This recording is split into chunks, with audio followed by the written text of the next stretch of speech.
இயேசு கிறிஸ்துவின் நாமத்தில் உங்களுக்கு அன்பின் வாழ்த்துக்கள். இந்த கால வேளையில் நாம் தியானிக்கும்படி தெரிந்து கொண்ட வேத பகுதி நீதிமொழிகள் 11ஆம் அதிகாரம் வசனங்கள் 30.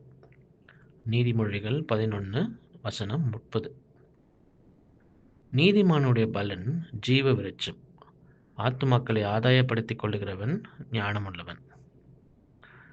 இந்த வசனத்தில் பார்க்கும்போது சொல்லப்படுகிறது, ஆத்துமாக்களை ஆதாயப்படுத்திக் கொள்ளுகிறவன் ஞானமுள்ளவன். இங்கு சரீரத்தை ஆதாயப்படுத்திக் கொள்கிறவன் ஞானவான் என்று சொல்லவில்லை. ஆத்துமாக்களை ஆதாயப்படுத்திக் கொள்கிறவன் ஞானவான் என்று சொல்லப்படுகிறது. இந்த சரீரம் அழிந்து மண்ணோடு மண்ணாக போய்விடும். ஆனால் உங்கள் ஆத்துமா என்றென்றைக்கும் வாழும்.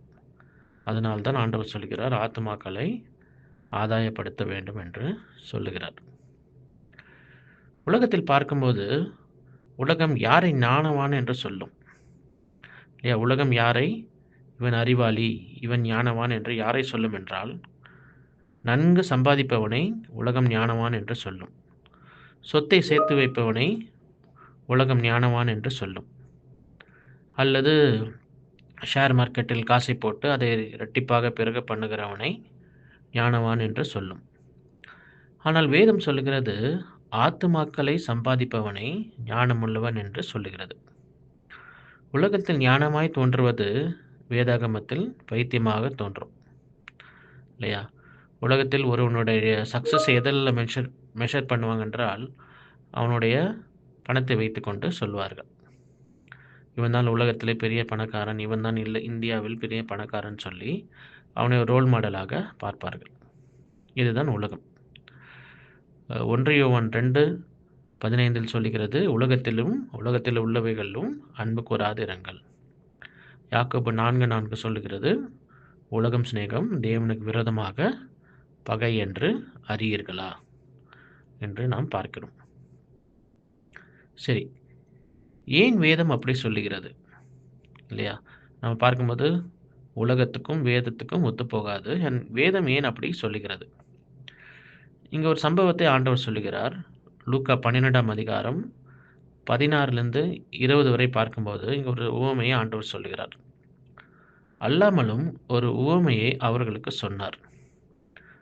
ஐஸ்வர்யம் உள்ள ஒருவனுடைய நிலம் நன்றாய் விளைந்தது. அப்போது அவன், நான் என்ன செய்வேன்? என் தானியங்களை சேர்த்து வைக்கிறதற்கு இடமில்லையே. நான் ஒன்று செய்வேன், என் களஞ்சியங்களை இடித்து பெரிதாக கட்டி எனக்கு விளைந்த தானியத்தையும் என் பொருட்களையும் அங்கே சேர்த்து வைத்து, பின்பு, ஆத்துமாவே, உனக்காக அநேக வருஷங்களுக்கு அநேக பொருட்கள் சேர்த்து வைக்கப்பட்டிருக்கிறது.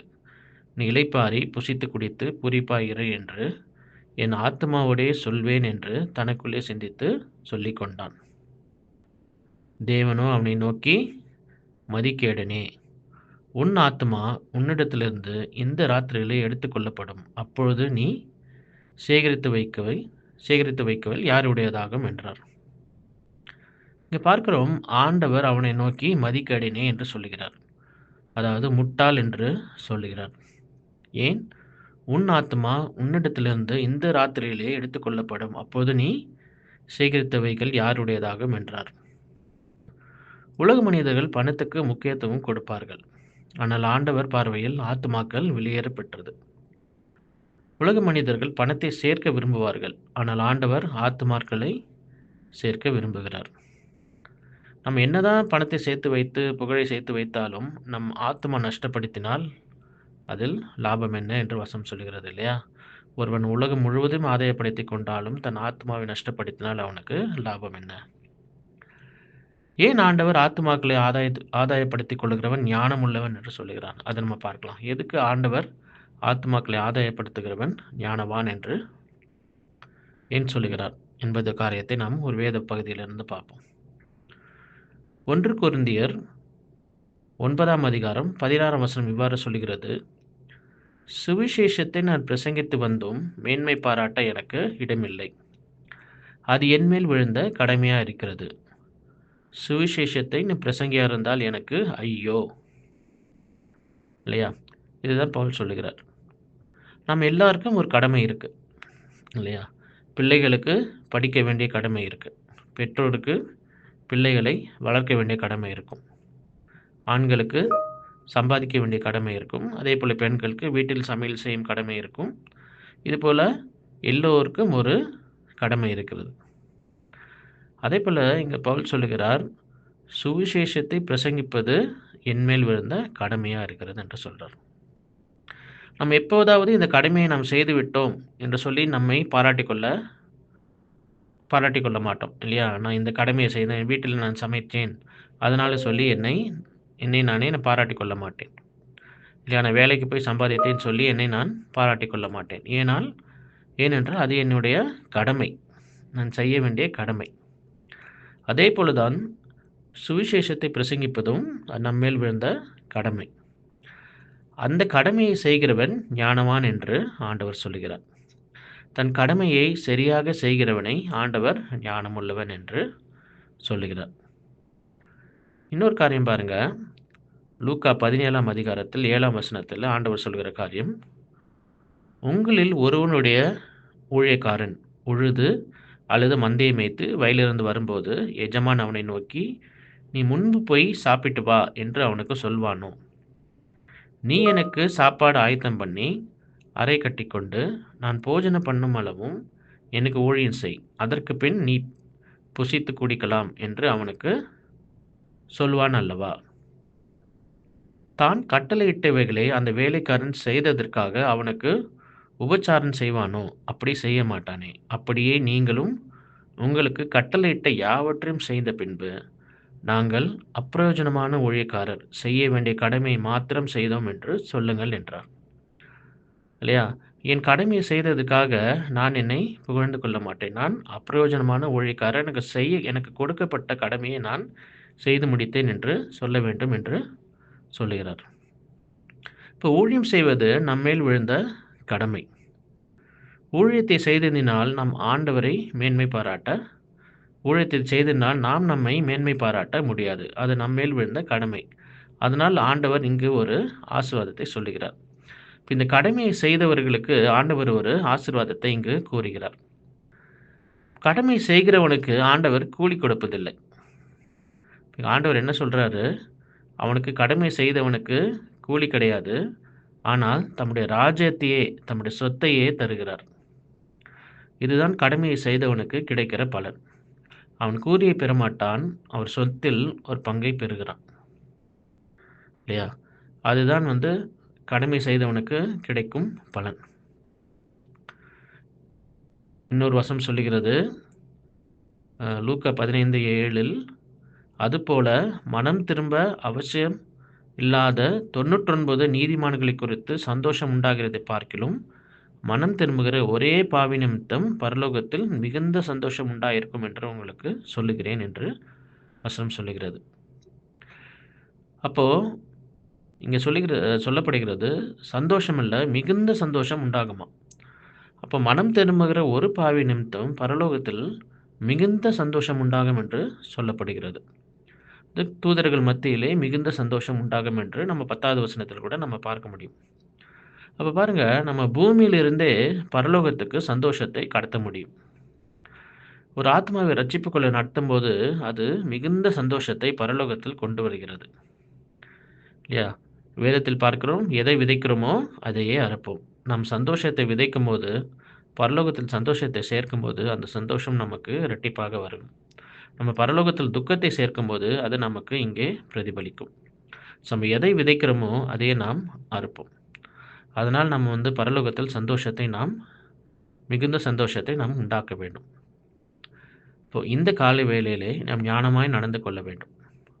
நாம் ஞானமாய் நடந்து கொள்வோம் இல்லையா? ஆத்துமாக்களை ஆதாயப்படுத்துவோம். ஆத்துமாக்களை ஆதாயப்படுத்துகிறவன் ஞானம் உள்ளவன். இந்த ஞானத்தில் நாம் நடப்போம். கர்த்தர் உங்களை ஆசீர்வதிப்பாராக. ஆமீன்.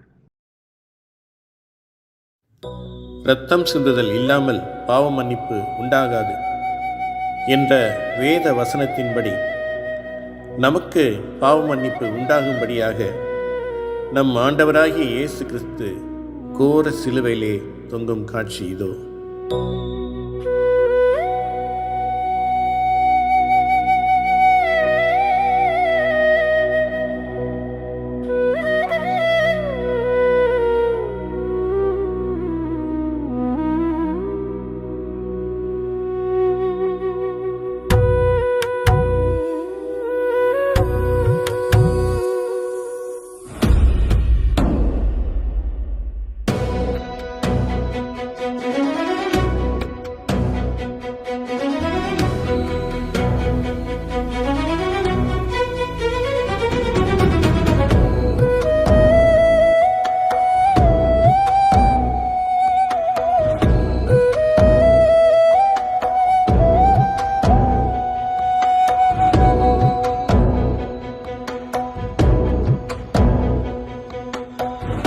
கல்வாரி மாமலையின் காட்சி காணீரோ என் ஆத்மநேசரின் மாட்சி கேளீரோ கல்வாரி மாமலையின் காட்சி காணீரோ என் ஆத்மநேசரின் மாட்சி கேளீரோ வானகமே வையகமே சாட்சி பகர்ந்திடும் வானகமே வையகமே சாட்சி பகர்ந்திடும் கல்மனமும் உருகிடும் கண்ணீர் சொரிந்திடும் கல்வனமும் உருகிடும் கண்ணீர் சொரிந்திடும் கல்வாரி மாமலையின் காட்சி காணீரோ என் ஆத்மநேசரின் மாட்சி கேளீரோ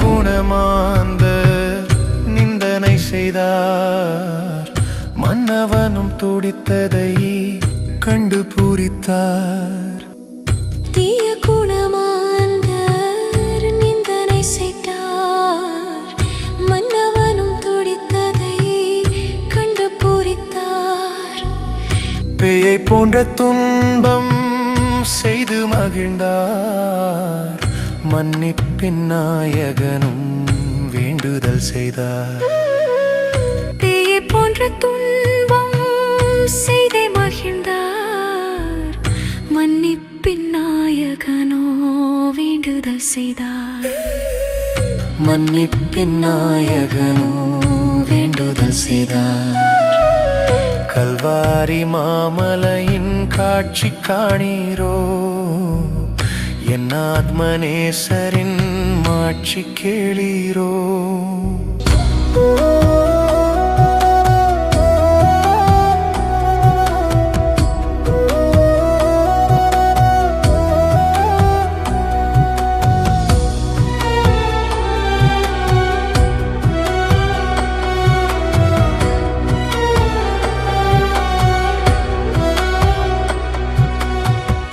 உணர்வுற்ற கள்ளனோ அறிக்கையிட்டான் நினைத்தருள்க என்றே வேண்டிக் கொண்டான் உணர்வுற்ற கள்ளனோ அறிக்கையிட்டான் நினைத்தருள்க என்றே வேண்டிக் கொண்டான் இரட்சகரும் அவனுக்கு அருள் புரிந்தார் பேரின்ப வீட்டினில் வாழ்வளித்தார் இரட்சகரும் அவனுக்கு அருள் புரிந்தார் பேரின்ப வீட்டினில் வாழ்வளித்தார் கல்வாரி மாமலையின் காட்சி காணீரோ என் ஆத்மநேசரின் மாட்சி கேளீரோ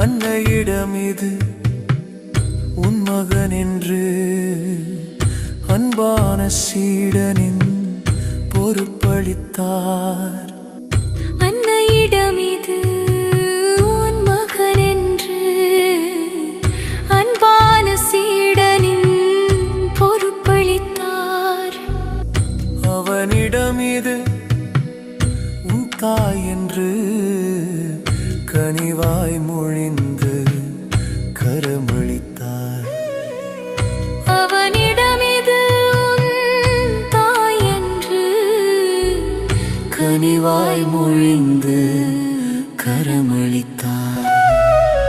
கல்வாரி மாமலையின் காட்சி காணீரோ, என் ஆத்மநேசரின் மாட்சி கேளீரோ.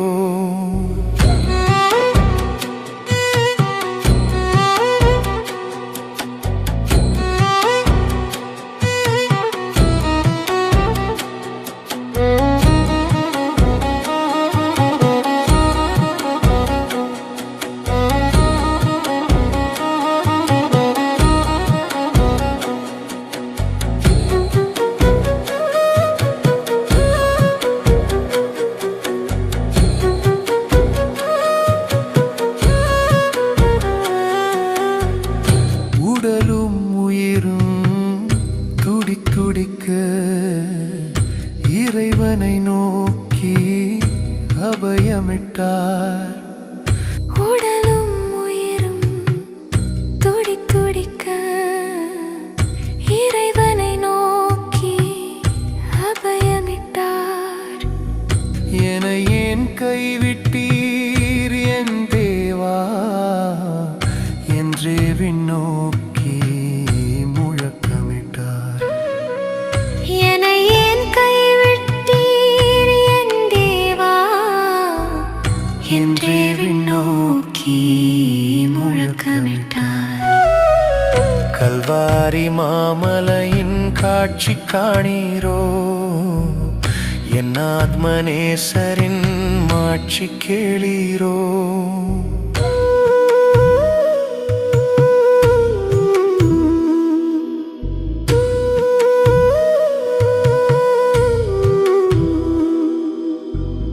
தேகமெல்லாம் தளர்ந்து நான் வறண்டு தாகம் தாகம் என்றார் தேவமகன். தேகமெல்லாம் தளர்ந்து நான் வறண்டு தாகம் தாகம் என்றார் தேவமகன். ஜீவதன் நீரருளும் வேந்தனுக்கு கடியின் கசப்பினையே தந்தனரே. ஜீவதண்ணீர் அருளும் வேந்தனுக்கு கடியின் கசப்பினையே தந்தனரே. கல்வாரி மாமலையின் காட்சி காணீரோ, என் ஆத்மநேசரின் மாட்சி கேளீரோ.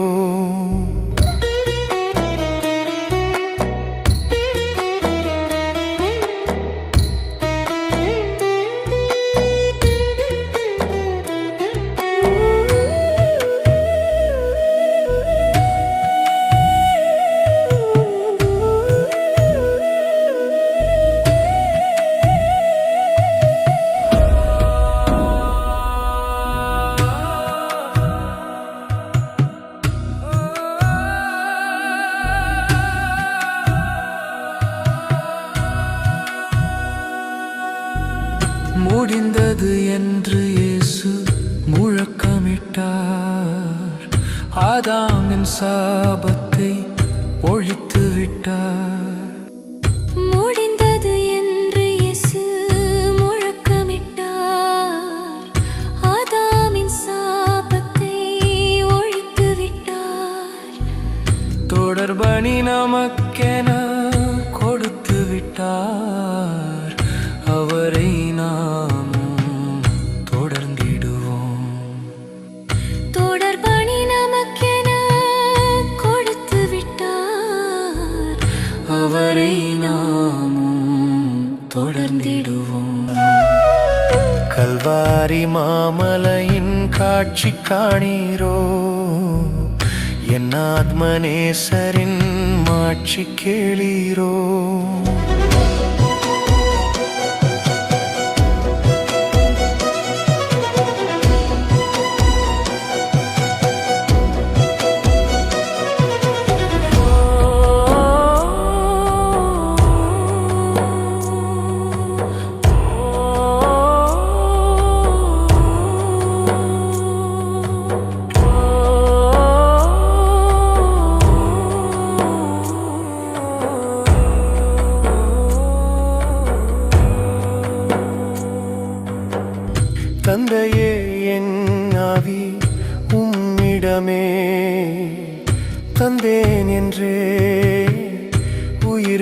வைத்தார்.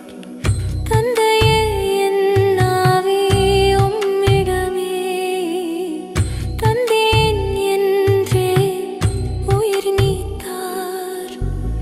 பாவம் ஒன்றுமில்லா மனுவேலன் நம் பாவம் தீர்த்திடவே பலியானார். பாவம் ஒன்றுமில்லா மனுவேலன் நம் பாவம் தீர்த்திடவே பலியானார். கல்வாரி மாமலையின் காட்சி காணீரோ, என் ஆத்மநேசரின் மாட்சி கேளீரோ. கல்வாரி மாமலையின் காட்சி காணீரோ, என் ஆத்மநேசரின் மாட்சி கேளீரோ.